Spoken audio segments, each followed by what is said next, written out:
Doctor Ragini. मैं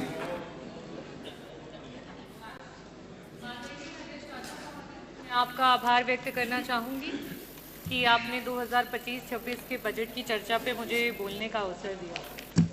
आज इस भरे सदन में मैं सर्वप्रथम संविधान के रचयिता बाबा भीमराव अंबेडकर जी को नमन करती हूँ, जिन्होंने आर्टिकल 25 में हमें ये अधिकार दिया, स्वतंत्र धर्म का सम्मान अधिकार और हर आस्था का सत्कार। और इसी के नाते आज पूरे देश में और प्रदेश में हमारे बीच में कुंभ का महापर्व जो रहा, उसमें पूरे देश से लोग आए। मैं सभी लोगों का जो आए उनका स्वागत करती हूँ। यहाँ कई प्रकार की चर्चाएं हुई और बहुत सारे शब्दों का प्रयोग किया गया। ये जो लोग विभिन्न प्रदेशों से और यहाँ तक कि विश्व के कोने कोने से आए, वो किसी राजनीति से प्रेरित होकर के नहीं आए, वो आस्था से, धर्म से और अपने देश, अपनी मातृभूमि से जुड़े हुए हैं, इसलिए वो यहाँ पर आए। महाकुंभ के आयोजन में जितना बजट होना चाहिए था, सरकार ने उसकी कमी की। महाकुंभ में जो सुविधाएं हमारे लोगों को देनी चाहिए थी, सरकार ने उसकी कमी की। वहां पे गिद्ध नहीं गए थे, वहां पे सुअर नहीं गए थे, वहां पे इस देश में आस्था रखने वाले, इस देश को लोकतांत्रिक समझने वाले, इस देश में भाईचारे को आगे लेकर के जाने वाले लोग वहां पे पहुंचे थे। मैं इस सदन में आज बहुत सारी चर्चाएं हुई, बहुत सारी बातें कही गई। बजट की जबकि चर्चा होती है तो बजट में किस तरीके से डिवीजन होता है उसकी बात होती है। अभी सत्र में कुछ दिन पहले बात हुई कि अंग्रेजी में विधायकगण अपने भाषण दे सकते हैं, लेकिन जब आपके बजट में एलोकेशन की बात आती है, शिक्षा की बात आती है, जो हमारे बच्चे प्राइमरी स्कूल में पढ़ रहे हैं, जिनकी नींव अंग्रेजी से शुरू नहीं होगी, तो वो आगे जाकर के आपके अंग्रेजी में दिए हुए भाषणों को नहीं समझ पाएंगे। लेकिन आप क्या काम कर रहे हैं? जहां 15% कहीं आपकी सरकार बजट दे रही थी, आज शिक्षा में वो बजट गिरा करके 13% पे आ चुका है। ये स्थिति है। अगर मैं बात करूं स्वास्थ्य की, क्योंकि मंत्री जी यहां बैठे नहीं है, जब स्वास्थ्य पे जब विपक्ष चर्चा करने की कोशिश करता है, मंत्री जी उत्तेजित हो जाते हैं। शायद इसीलिए हो जाते हैं क्योंकि स्वास्थ्य पे मात्र 6% का बजट दिया गया है, और इस 6% के बजट में भी मंत्री जी 40% का बजट पिछले जो बजट में था एलोकेटेड, उसको इस्तेमाल नहीं कर पाए।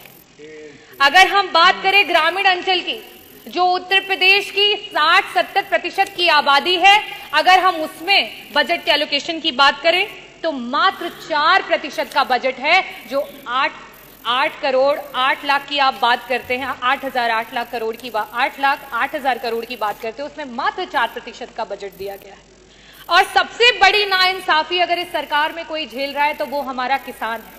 पूरे देश का एवरेज औसत अगर निकाल लिया जाए तो बाकी प्रदेशों में जहां किसानों को 6% का बजट मिल रहा है, वहां उत्तर प्रदेश की सरकार में मात्र 3% का बजट है जो हमारे किसानों को दिया जा रहा है। और सबसे आखिरी में और सबसे जरूरी बात, अभी हमारी माननीय सदस्य बार बार पीडीए की बात कर रही थी, तो सदस्य आप भी और यहां सम्मानित सदस्यगण में आपको सभी को बताना चाहूंगी कि जहां पूरे देश में 3% का बजट विभिन्न प्रदेशों में, चाहे वो आपका दलित समाज हो, वनवासी समाज हो और अल्पसंख्यक समाज हो, उसको दिया जाता है, वहीं उत्तर प्रदेश में मात्र 1% का बजट दिया जाता है। और उस 1% के बजट में भी आपका 30% का बजट ऐसा धरा का धरा ही रह जाता है, विभाग उसको इस्तेमाल ही नहीं कर पाता है। हम इतने बड़े बड़े बजट की बात कर रहे हैं, मैं आंकड़े रखना चाहूंगी।